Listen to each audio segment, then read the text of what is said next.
let's have a little chat about slow flow yoga practice. So this is a style that you don't really see that much. Sometimes you maybe see it come under restorative yoga. It can have different kind of names because it's not really a main style of yoga. But to describe what it is, it's just a slower pace of a yoga practice where it's not so slow that we're being completely still the whole time and working at that yin yoga level. We're still moving. So you'll find that within this class, if you attend a slow flow class, there'll be a lot of kind of gentle, repetitive movements. You'll kind of be going through one pose to the other. You may hold the poses briefly, but not for much longer than like 1 or 2 minutes. Depends on the pose. And it's really good if you feel that you are someone who does want to learn to relax or wants to get that stress and tension and stiffness out of their body, but they don't feel like they could stay completely still the whole time, like in yin yoga. So this is when the slow flow comes into a world of its own, because it's just moving enough that you feel that you're still doing something and you can have your mind focused on, moving in this way, moving in that way, and then it keeps you a lot more present. It also can really help to learn how to slow down, because when you move through some poses, you may start just going through them really fast, but then the teacher might start to guide you to just be really mindful of your movement, move a little bit slower, almost like you're moving in slow motion or something. And then you really get to realize just how quick you are, how fast paced your mind is, how quick you just move through things without even thinking. And this is what has been really helpful for me. It's been really, really good for me to learn that even my definition of slow isn't really like that slow. And it's really got me to learn how to really just feel all these tiny little micro movements and really start to learn about how the joints feel when I move them, or how all these tiny little muscles or ligaments or connective tissue starts to feel when I go through my slow flow practice.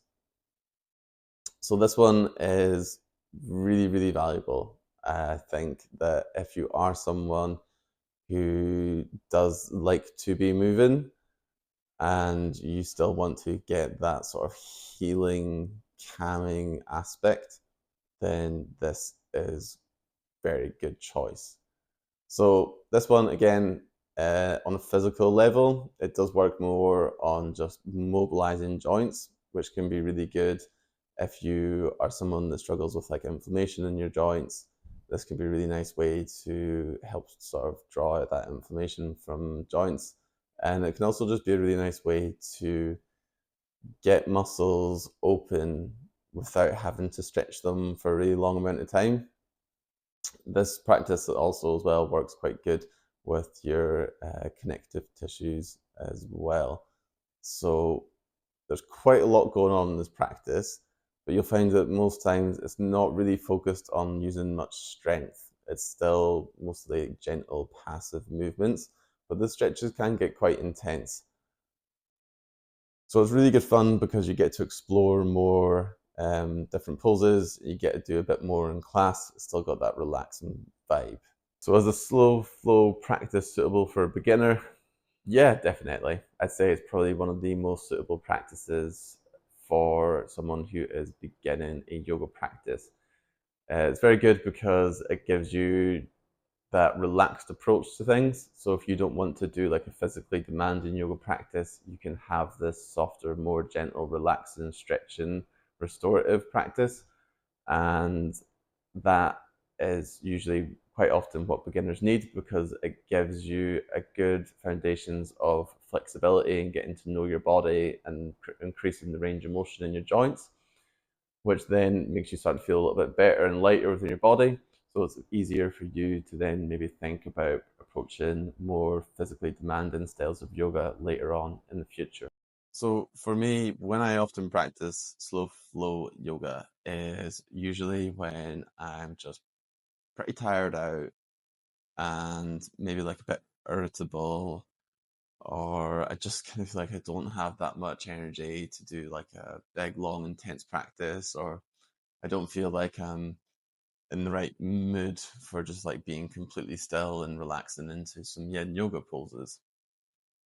So this is a really good practice if you find that that is what you're needing in your life. I think that it's really tough to understand what mood you're in and how to find a yoga practice that can help you. A lot of the times when we just kind of look online, we just look at like, yoga for stiff legs or yoga for sore shoulders or whatever. And we just kind of do these random yoga practices and they might not actually match our energy level.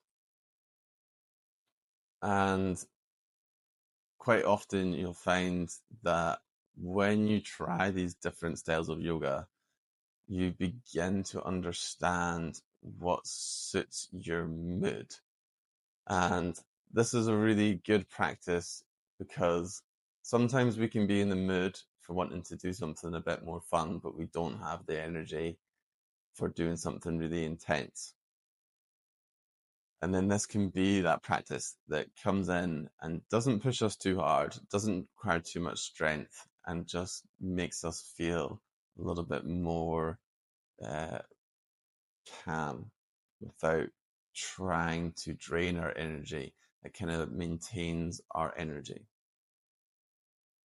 So in this class, what you'd expect to see is mostly kind of seated, lying down poses on all fours. You might do one or two standing poses, but they'll mostly be pretty gentle and fairly relaxed poses. You'll find that a lot of the time it's about like articulating joints. So in this classes, you'll find that maybe there's a lot of like um, moving in and out of poses or circling around the joints. And you will then find that maybe there is a bit of holding a pose. There is maybe like a bit of moving in that pose that you're holding as well. And it can be almost like a way of beginning to explore your body a little bit more. Because sometimes in our yoga practice, we're just always told to kind of hold this pose in this perfect alignment. And in this practice, because you're articulating joints and you're moving your body, you then get the option to just kind of explore what feels better for you. You start to work in all these different ranges of motions with your body and you start to move in ways that you've never moved before. And because you don't have to do it in a strength based way, it allows you to be able to just kind of like softly explore poses and explore how your body feels. So it can be quite a good mix of things, but mostly because it is seated and lying down, it is generally more restorative practice. So it's not going to take too much from you, and it is going to make you feel like you're just leaving the practice quite well balanced, quite open. It's a really good way to get rid of a lot of stress and tension out of the body again. And it is just a little bit more fun as well. That is one thing that I would say.